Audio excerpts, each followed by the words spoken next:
which is you have a fully formed vision of what you want your life to look like that's based off real examples that resonate with you, so that when you imagine this image, you can see it, you can touch it, you can taste it, you can feel it. It just, it feels right. I'm in the woods at this cabin, and I'm with my kids and part of this local town, and I'm writing, or whatever it is, right? You just have this really strong vision, and it covers all aspects of your life. It's who you're around, what you do, the impact you have, your mental life, your philosophical, theological life, your professional life. All this is captured. If you have a vision like that feels really good, and here's what you're doing then is you're making progress towards it. Hola, soy Magali Bejar y esto es Tiene que haber algo más. En el podcast desarmamos la historia de profesionales valientes que se transformaron para alinearse con sus valores. Analizamos el camino para entender cómo lo hicieron. Si querés saber del detrás de escena de esta conversación, todas las semanas escribo en el correo semanal de Tiene que haber algo más. Directo a tu bandeja de entrada te mando mis recomendaciones y lo último del podcast. Recibilo el próximo jueves anotándote vos también en tienequehaberalgomás.com/correo. Estabas escuchando a Cal Newport.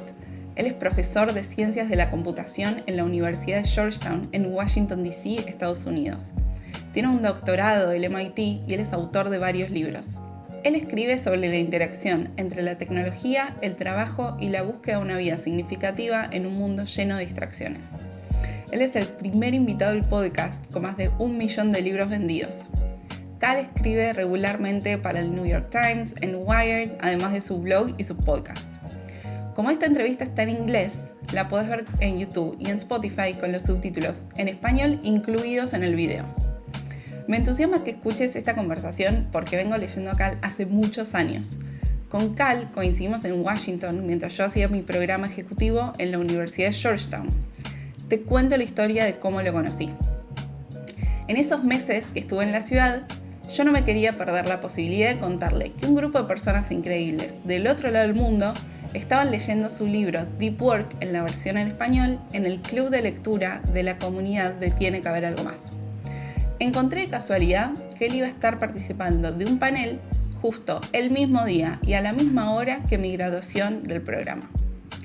Planeé ir a mi ceremonia y llegar justo al final cuando él terminara de hablar.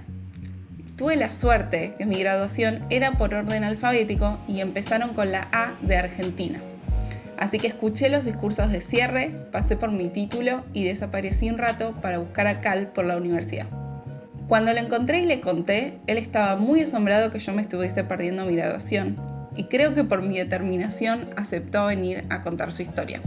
En esta conversación hablamos de cómo hacer trabajo de calidad, las distracciones en el mundo moderno con los celulares, la estructura laboral en las compañías y cómo hace él para escribir los libros y grabar su podcast. Antes de ir con el episodio, un anuncio rápido. Desde que empezamos con el podcast, recibimos muchísimos mensajes de oyentes desde 59 países contando el valor que sacaron de escucharlo.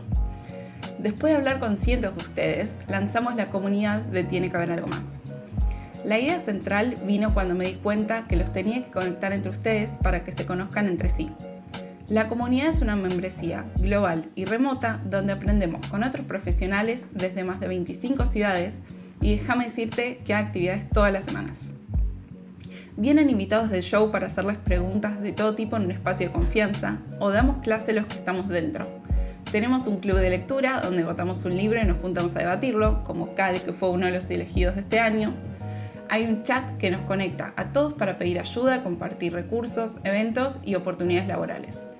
Hacemos un desafío mensual, como por ejemplo usar máximo 1 hora las redes sociales y compartimos todos los días una prueba para sostener el compromiso. Y además les comparto a los miembros una grabación exclusiva del podcast que no publicamos ni en Spotify ni en YouTube. Dentro hay personas talentosas y ambiciosas que están trabajando activamente en mejorar como profesionales en sus carreras y sus proyectos. Vas a encontrar personas en relación de dependencia con carreras súper interesantes, emprendedores y freelancers. Y aunque cada uno esté en una industria distinta, nos une la forma de pensar. Te dejo el enlace en la descripción y unite vos también en tienequehaberalgomás.com/comunidad. Ahora sí, vamos con Cal. Hello, Cal. Welcome to Tiene que haber algo más. Happy to have you here. Oh, well, thanks for having me. I was looking forward to this. Yeah, so I want to start by asking you this. What does success mean to you? Well, I like to work backwards from a vision for your life. So you have a vision of what you want your life to be like. I call this a lifestyle vision often that encapsulates all part of it. So not just your job, not just your relationships, not just where you live, not just what your day to day is like, but all of that combined. So you have this ideal vision, this vision of an ideal lifestyle. Success is you are making progress towards that. You've implemented large parts of it, and the parts you haven't implemented, you have a plan to get towards it. So, a very holistic definition of success that covers many different areas of your life. Hmm. So, having a deep life is an intuitive concept, but a lot of times it's countercultural. So, I'm wondering, it seems like you were able to get some calm to your life and like stop the external noise. So, what are the challenges to make this happen? Well, part of it is figuring out what you want.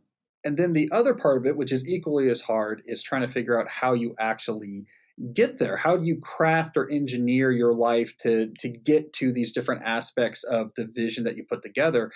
Both of these things are hard.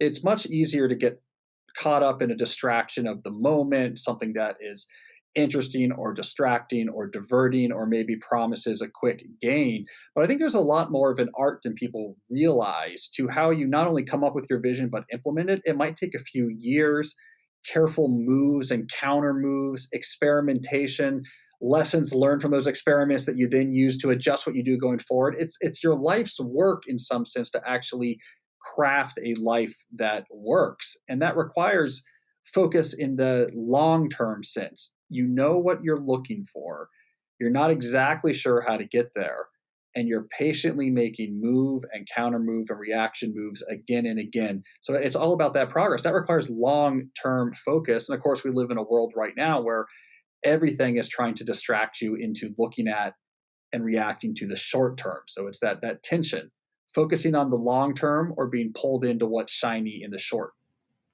Yeah, definitely. How are you able to define what you want to do? Well, a lot goes into that for different people. Part of it is actually exposure to other people who have done things that resonate. I think this is accessible to almost anyone. It'll be a profile or a biography or a documentary you saw where something about that person or their life gives you a physical reaction. This resonates with me. This is very attractive to me. Deconstructing those experiences can be very insightful. What is it about, let's say, Laird Hamilton, the big wave surfer, living on the North Shore of Kauai on this old pineapple plantation where he drives around on a tractor and does projects while waiting for the waves to come that he can go surf. What about that is attractive, right?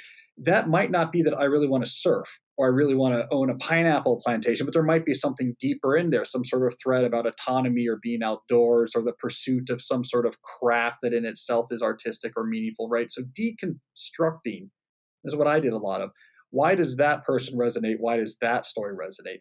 That I think is really useful for crafting at least a tentative draft of your ideal lifestyle vision. And then the other obvious thing, and this is what people have drawn from for millennia, is if there is some sort of source of truth that's external to just you and your own decisions, so a philosophical system, a theological system, etc., that also provides a lot of guidance in trying to craft or assess these different lifestyle visions. Then what you get is tentative. What you craft as an ideal lifestyle vision when you're 23 will look different than when you're 33, which will look different than when you're 43. So seeing that as a work in progress, I think takes the pressure off.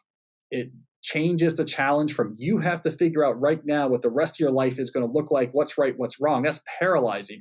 Instead, you say, I need some sort of target to aim my energy towards. Yeah, it'll mutate and evolve. But if I have no target, my energy is just diffuse in all directions. It's just permeating out into the atmosphere. So I just need some target that I can refine. I think that final aspect takes the pressure off a little bit, get started towards a vision, not trying to finalize it from the very beginning. Hmm. I see that. What would you say it's one of the last things that you change your mind about? Well, my vision evolves. A lot. And so I'm trying to think where there's been various big jumps. So certainly there's been, and I'm trying to think back through recent revisions because I check in. If you want to hear some tactics, I check in around my birthday every year, which is in the early summer, and that's when I check in on what's going on in my life, my current vision, how I want to change that, and what concrete projects or habits or rituals I need to introduce and reflect any of these modifications. So every year I step back and really think about this. But certainly, I think there's been very big evolutions throughout my career. Right? I mean, there's a big evolution in my writing career. I wrote 3 books that were aimed at the student audience. That's how I got started as a writer. Making the break from that to try to be a general audience, general nonfiction writer, that was a really big change. I remember that happening. Obviously, the decision to start a family, that was a big one. That was right around when I turned 30. More recently, trying to figure out the career aspect of my lifestyle vision vis-a-vis the tension between computer science, which I do, and book writing, which I do, and article writing, which I do, and podcasting, which I do, and how do I simplify this and synthesize this into a vision that makes sense and is not too overloaded. That has definitely been the work of the last few years, as all of these different angles are each taking on a life of their own. So probably, more recently you would see or focus on those type of issues. Mm-hmm. Tell me more about the birthday checking. How is it? What do you do? Well, see, I'm a professor, so my birthday is fortuitously timed. It's early summer. So the semester's over, everything's quiet. I'm not teaching. I have time to think.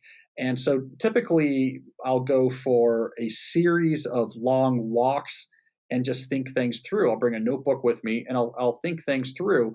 All right, what is my current vision? What changes do I want to make?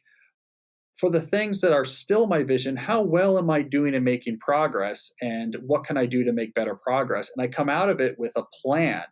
And I'll colloquially call them project, whatever the age is I just turned. So I turned 40 last summer, so it's project 40. This summer I'll be working on project 41. And I'll actually lay out in my lifestyle planning documents, this is what I'm now working on as part of that project. I'm trying to shore this up. I've added a new focus. I'm no longer doing that. And so a lot of long walks with a notebook gets changed eventually into text in one of my strategic planning documents that I look at every week. And from there, it gets transmuted into action. Mm-hmm. Also, you have a great museum in Washington, D.C. that seems great for this type of walks, the National Gallery with a great coffee place. I have, and I've certainly used that before. I've used all the museums at various times in Washington because they're all free. Yeah. And there are some really good areas. Yeah, so there's a good coffee shop. You've probably heard me mention that before. In the basement connecting the 2 wings of the National Gallery, no cell reception down there. It's deep underground. So that's great for this type of thinking.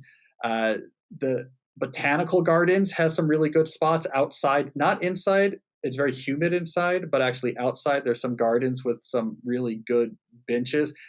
This one's more of a deep hole, but there's a couple places in the Native American History Museum where there's a window over by an elevator bank where they just have some really nice armchairs. That's actually not near any exhibit. That's a nice place. I've certainly done some writing there. So yeah, you can become a connoisseur of your general locations. Nice. So you mentioned that you have different professional roles. And I'm wondering, how do you organize every single commitment when everything is competing for your time and your attention? Well, so I keep track of everything for each of my roles separately in the sense of my plan and my tasks. I will keep that separately. So I have a writer's role, I have a computer science researcher role, and I call it professor role, but it captures teaching and the administrative aspects of being a professor. I'll have a separate Trello board for each of those roles where I'm keeping track of the various obligations, related information, and their statuses. So I have those separate. And then when I'm building a plan for the week, for example, I have to pull from all those roles and see how am I going to service each. This will often get reflected into a plan at the semester level where I'm really laying out a vision of, okay, what am I really working on? Maybe if I'm finishing a book manuscript that semester, that's going to be a real focus most of my weeks. And I'll lay that out in my semester plan. And I won't be making big moves, let's say, on a big new research project. Whereas a different time of year, I might say, this is for this month, the real big push is on this research project, and the writing stuff is really on the back burner, right? So I see the roles, I make them distinct, I track their obligations distinctly, but then try to synthesize them in an intelligent manner and figuring out what I actually want to do with my time. Hmm. And what would you say the ability to rest and recover, plus the seasonality of being a professor, play in your life? Well, increasingly, I've become a proponent of a philosophy that I call slow productivity, which is a specific definition of productivity that over the years I've just determined fits really well with the human condition. And it's quite different than how most people normally think about productivity. A lot of times people think about productivity in terms of maximizing quantity of activity. So to be productive is to do more things. If I do more things than you, I'm more productive than you. How do I demonstrate that I'm useful to my employers? Because look at all these things I do. I'm constantly busy. Slow productivity is quite different. It's built on three principles: doing fewer things, working at a natural pace, while obsessing over quality. And to me, that's really influential, that I try to simplify what's on my plate in these roles and increasingly actually trying to unify the roles themselves. So there's fewer roles. I think having fewer things to do, so you have more breathing room to get them done, more time to get them done, very important. The natural pace is very important. Have a busy period should be followed by a less busy period. A busy part of the day should have part of the day when I'm not doing very much. A busy week should have a non-busy week. So on different scales, having this back and forth, rest and recovery to offset busy periods, to let things take time. This is a really big idea behind slow productivity, that important obligations or accomplishments rather, we don't really know how long it took the person to do. We just know in the end, hey, this thing was really impressive. We don't know that Galileo spent decades working on his masterwork, or that Newton spent decades, put aside the Principia Mathematica and came back to it only years later. We don't know that Darwin spent year after year tinkering with his theory of evolution and natural selection, the origin of species. We don't know that. We just know these things they produced were great. We don't know, for example, that Marie Curie, when she was very close to actually isolating the first radioactive substance out of pitchblende, which would win her a Nobel Prize, she was getting closer to that. Her and her husband took the entire summer off. Like, we're going to go to France and we're going to play in the countryside. No one knows that. They just say, hey, you won a Nobel for this good work you did. So this, I think in the moment we feel that if we're ever slowing down, then somehow we're falling off some pace. We're not as productive. We're not as accomplished. I think it's nonsense, actually. Big accomplishment has lots of ups and downs. You take your time, and then you counterbalance both those things, doing fewer things, taking your time, working at a natural pace, with really caring about the things you do and trying to make those as good as possible. You add in that third ingredient, and what you actually get is a life that's not only very sustainable, but is important. It produces stuff that you're proud of. It opens up opportunities, produces things that have a real impact on the world. So I'm in the final stages of editing a book right now on slow productivity. So a lot of these ideas are on my mind, but I'm excited for that to come out because I think it's a really good philosophy for a lot of people who make a living with their brain and find them unnecessarily overworked, unnecessarily burnt out. Mm-hmm. Why do you think? So these concepts seem very intuitive. It's already calming me down while I listen to you talk about this. Why do you think it's so hard to implement? Well, there's a whole storyline here, a backstory about what happened with productivity in the world of work. And I think it's an important backstory. Like the big picture summary of it is, we developed starting a few hundred years ago formal notions of productivity. This comes out of agriculture first, right? Different methods of farming produce more bushels a crop per acre of land cultivated. And we know if one system is better than another because it produces more bushels per acre. The Industrial Revolution comes along and we adapt that to industrial manufacturing, originally in mills and then later in factories, where we say, okay, we have these raw inputs and we have these outputs and different systems of manufacturing get from the inputs to the outputs more efficiently. So the continuous motion assembly line is a more productive way to build cars than the craft method, where we would have engineers and craftspeople just stand around a chassis and build each car in place. Then knowledge work came along. And so in the US context, which is the context I know best, this was really 1950s is where we see that explosion of working with your brain for salary as a big part of our economy. The term knowledge work was actually coined in the 1950s by Peter Drucker. And what happened was knowledge work was quite different than industrial or agricultural work. It was more ambiguous. It was more autonomous. The typical knowledge worker then, as now, has many different things they work on. And it's a dynamic plate of obligations that come and go. There's no one thing you can typically evaluate a knowledge worker. How many widgets did you produce? It's way more complicated. How work is organized is left to the individual in knowledge work. There is no transparent system of here's how we allocate work or track work. It's up to you. Productivity is a personal choice in knowledge work.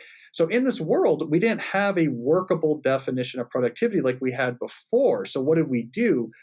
We fell back on a default idea that I call pseudo-productivity. And pseudo-productivity says, look, if you look busy, I'll assume you're productive.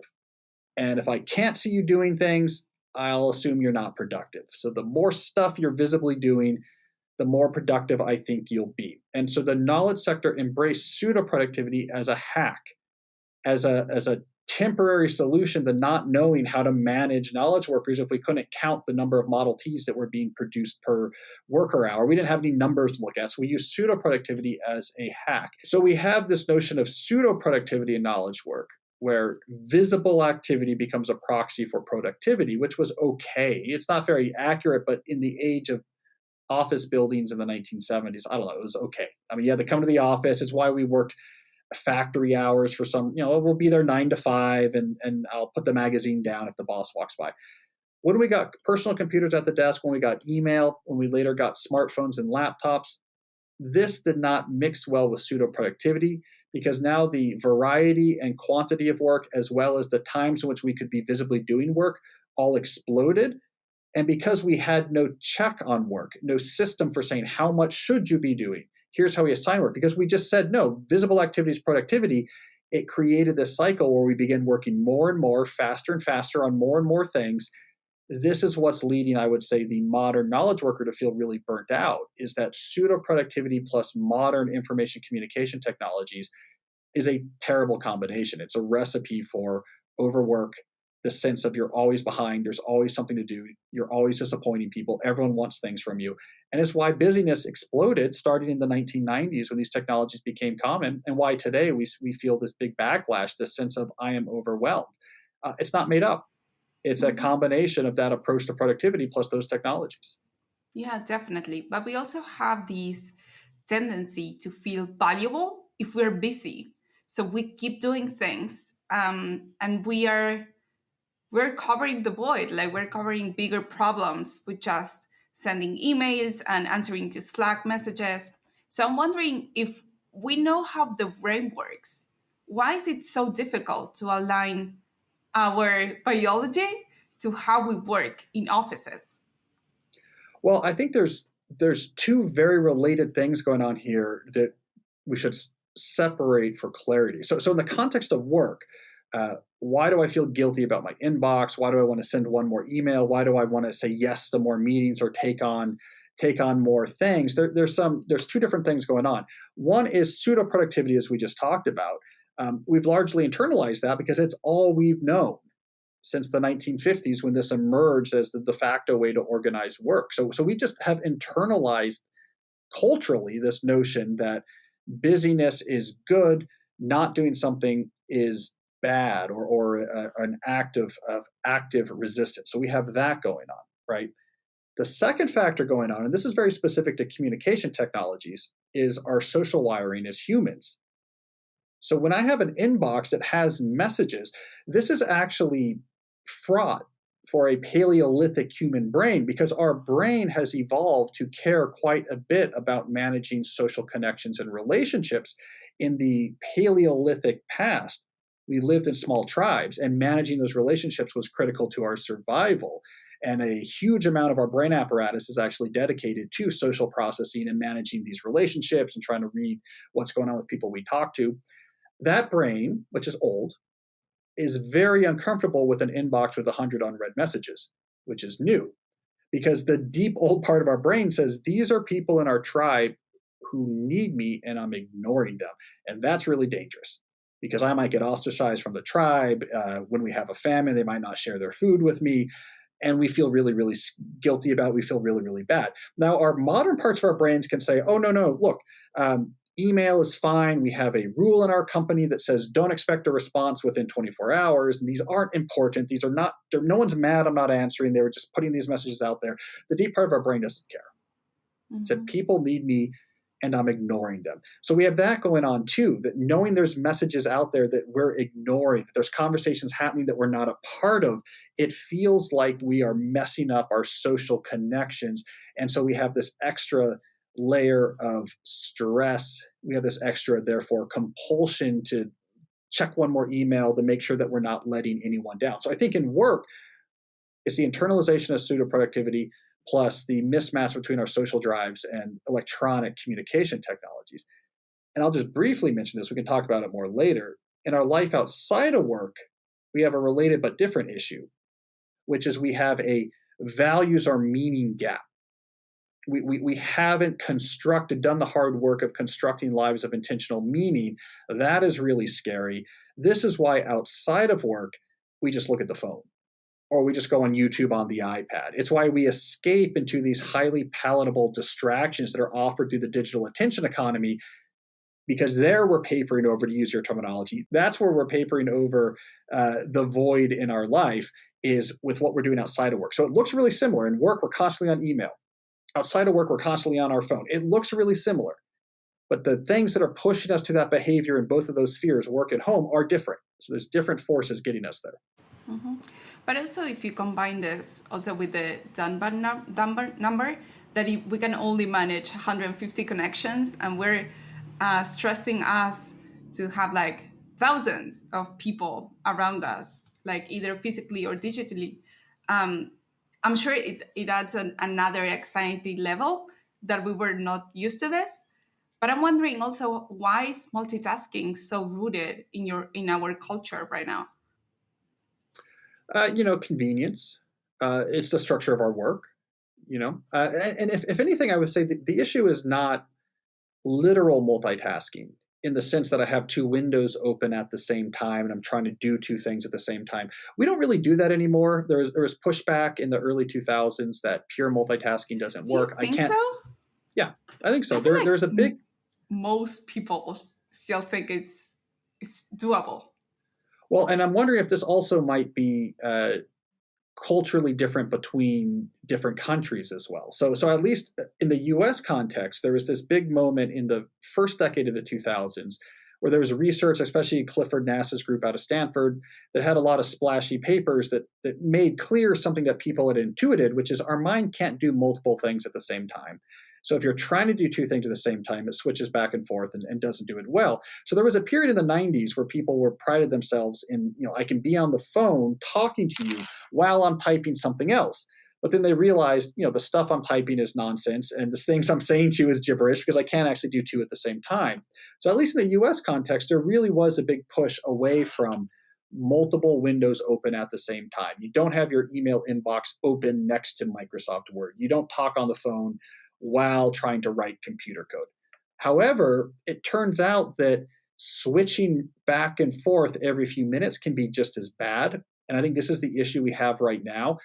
The high tempo of electric communication, for example, so emails and Slack, there's so much back and forth conversation happening now in the modern knowledge workplace that you cannot avoid checking these inboxes or channels frequently because you're in the middle of back and forth conversations. You have to get in there.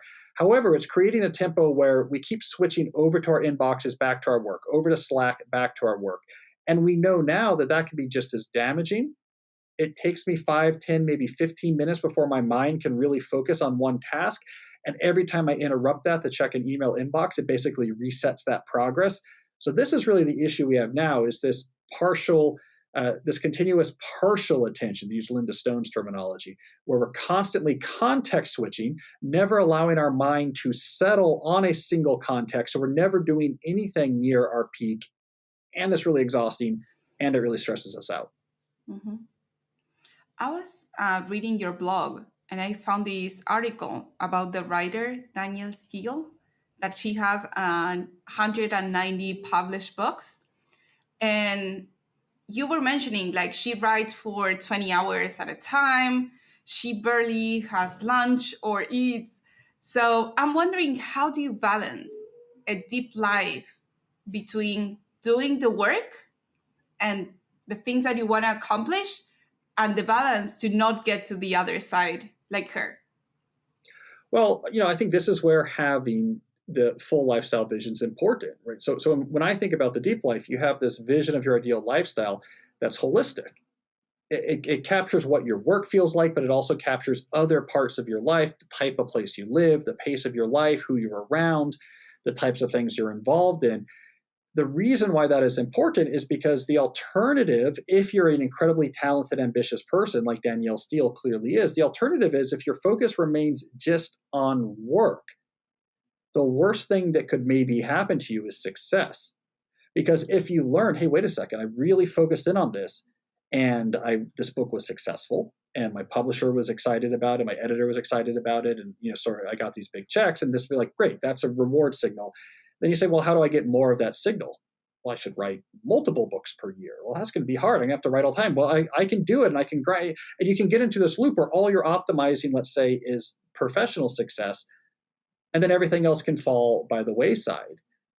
People argue and say, look, you don't know Danielle Steele. Maybe she's happy, and maybe she is, but she's working 20 hours a day, almost every day for no real reason, right? It's not, she could publish one book a year. She could publish one book every other year. She's fabulously wealthy. She's very respected. That seems like she takes one vacation for 1 week per year. It's the only week where she's not working almost 20-hour days. She barely eats. So I don't know. I'm using her as a parable, as a sort of made-up example. I don't know the details of her particular life, but I know a lot of people like that, who once they got fixated on the work aspect of their life and had some success, they said, well, if I did more of this, I would have more success. And it's almost like the gambling addict or the alcohol addict. You keep coming back for more and more. And I'm thinking of real people in my life right now, obviously I won't mention real names, who are very similar to the parable I gave in Danielle Steele, working till 2, 3 in the morning every day. And you say, why? I mean, you're not you're not manning the front lines during World War II. You're not putting in these hours to help people during the Blitz of London. It's whatever it is, some sort of startup that I guess it makes more money for your partners or something. So it's really easy to get out of balance. And that's a place I think successful people have the biggest danger. If you're ambitious and successful, this is your big danger zone, is I get a clear pat on the back for doing this well. So why don't I just do as much of this as humanly possible? Have you seen a relationship between slow productivity and guilt? I think the issue is yes. And I think the issue in there where you're really going to see that is doing fewer things, for sure. Because what's required to do fewer things is you have to say no to more things. And this becomes tricky. It becomes tricky in part because we don't have, in most knowledge work settings, and this is whether you work in an office or for yourself, like you have a startup and you just run it out of your own apartment. We don't have good systems that make sense and are transparent and people know them for managing workload. We just don't. People throw stuff at us and we say yes or no. And so what we do, and by we, I mean knowledge workers in general, is the heuristic I believe we've put into place is a heuristic of basically waiting until your workload is stressful enough that you feel like you have social cover to say no. You say, I feel bad saying no because you're someone asking me to do something and I want to manage my relationships. I have a tribal Paleolithic mind and I don't want to say no to this person at my office, but I'm so stressed right now that I feel that I have social cover. If I feel this bad with my workload, I'm so like, oh my God, I'm not going to get it done. I feel justified then saying no. And that's how we end up at a place where everyone always has a little bit too much to do, is because we wait until we have too much to do until we start saying no. So we always have too much to do. But what that tells us is in a world without other mechanisms for figuring out our workloads, it's very fraught to say no. And if it makes us guilty. And so guilt prevents us from doing it. But not saying no is the biggest impediment to almost anything else. I mean, I really emphasize this in the book I'm working on. This state of filling up as much work as you can until you feel stressed that you're not going to get it done is actually an incredibly unproductive state, because everything you say yes to brings with it an overhead, meetings and email and logistics that don't directly create value but are needed to support the project. So as you load more and more things on your plate, the demands of the logistical overhead takes up more and more of your schedule. Now you have less time to actually get the work done that these logistics refer to. So you fall farther behind, you get more things on your plate, and the logistical overhead gets more and more. And this uneasy state that we push ourselves is one in which we're barely getting work done. We have to do it in the mornings or on the weekends. Most of our day is just spent logistically tending to this really big to-do list. It turns out to be a fabulously unproductive way to actually manage work. It's why I think, for example, the sort of common knee-jerk response on late stage capitalism Twitter, which is to say the main reason knowledge workers is overwhelmed is because mustache twirling bosses are trying to exploit them and get more value out of their labor. It doesn't quite hold up, because making your plate completely overloaded with tasks is a really bad way to actually get productive results out of employees. It's a bad way to get less done. Your company makes less money. I think the reality is actually much more haphazard. It's not a exploitative, deterministic process unfolding that's overloading knowledge workers. It's the fact that we're haphazard and we just go for it and rock and roll with email, and no one has any plan for how they do this, and there's no standards or systems, and we just email each other and wait till we're guilty to say no. That's why I think we end up overloaded. I'm trying to think, like, how is it possible to change this? Because I feel like it's a top-down problem. Like, if leaders in the companies don't think this is a problem or this is an important issue, we're never gonna have a different type of doing work. What do you think are some of like possible solutions to this? And we do need systemic change to how we structure knowledge work. I do think ultimately that's what we need. There's no technology that's going to save us here. Is we need to move away from pseudo productivity and this idea that everyone just organizes themselves and we'll just let things rock and roll. Just send emails back and forth, ask people, send out meeting invites, we'll just figure it out. We need to replace this with a more structured way of identifying work, assigning work, and collaborating on work. That's ultimately the solution, right? I wrote a whole book about this, basically. A World Without Email is a book I wrote that lays out all these issues and lays out what would need to be done. This is very hard. Like, the reason why we don't do this, even though it would make companies more profitable and make their employees more happy, and there would be less turnover, it would be a win-win. Why don't we do it? Because it's incredibly hard to actually implement, to figure out for each different company, each team within a company, what is our structured way that we're going to work? How do we figure out who works on what and collaborate? What's going to be reasonable here? It's really, really hard. It's similar to why we didn't have the assembly line in automotive manufacturing for decades after it was possible. Because if you go back and read the accounts of Henry Ford building the first assembly line, it was incredibly hard. They had to spend a lot of money. They had to invent new technologies. They had to hire a lot more people. It didn't work right at first. It made everything worse for a while. It was a J curve. Everything got worse for a while until suddenly it got really better. That's where we are right now in knowledge work. It's the easiest. It's just our mindset is productivity is personal. Give everyone a computer and an email address and we'll just figure it out on the fly. It's just not working.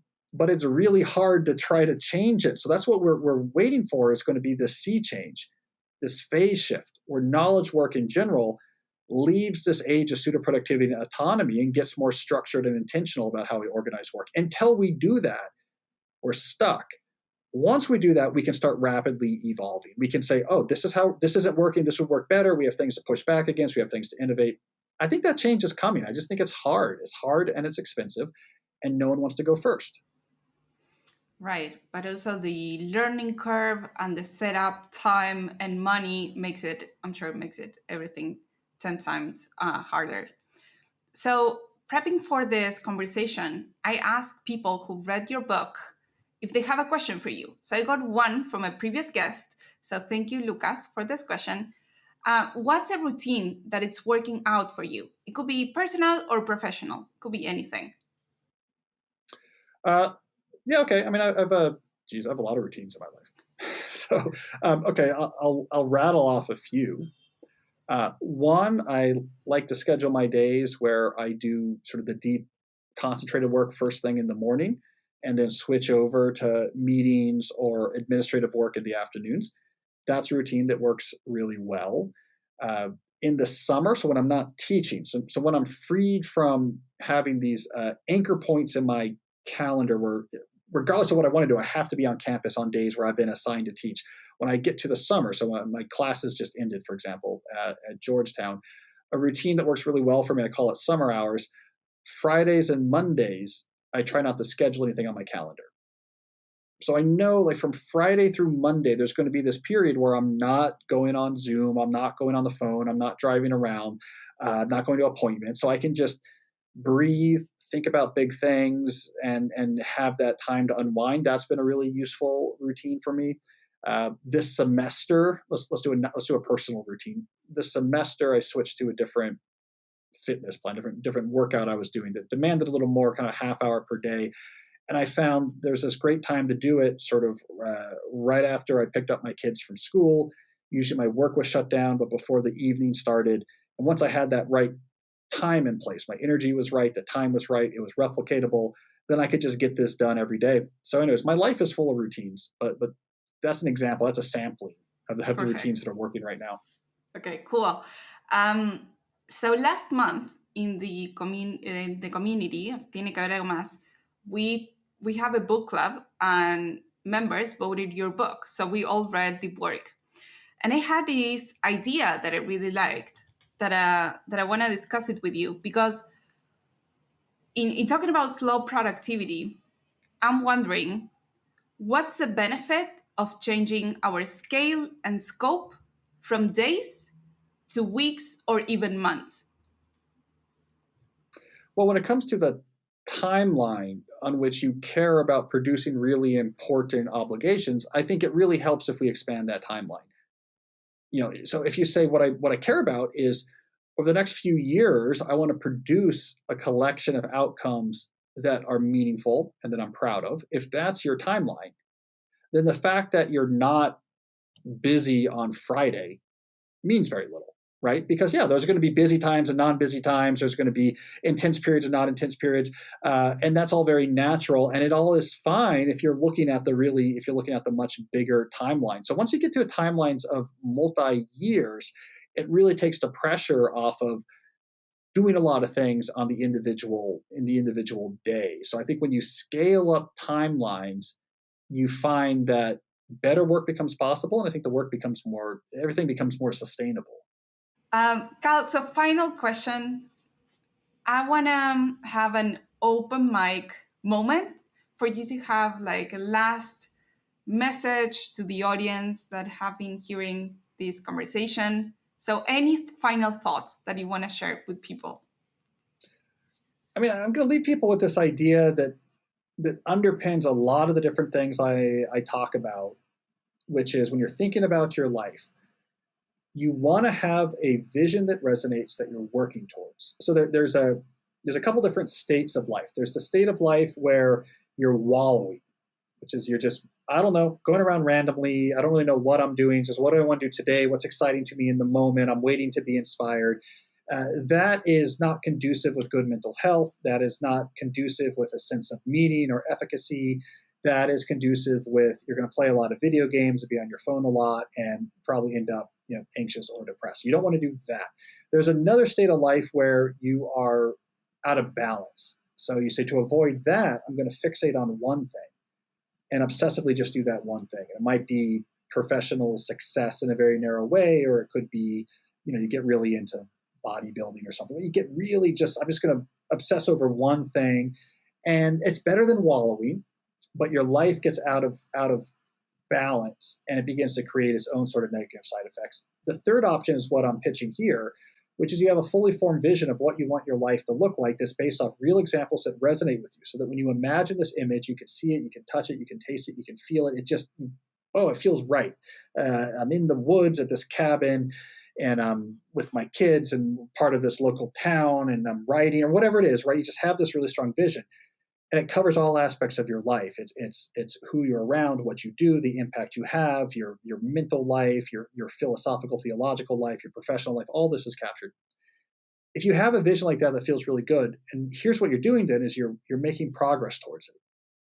What are the different aspects of this? Let me break it up into areas. Where do I want to be in each of those areas to get closer to my vision?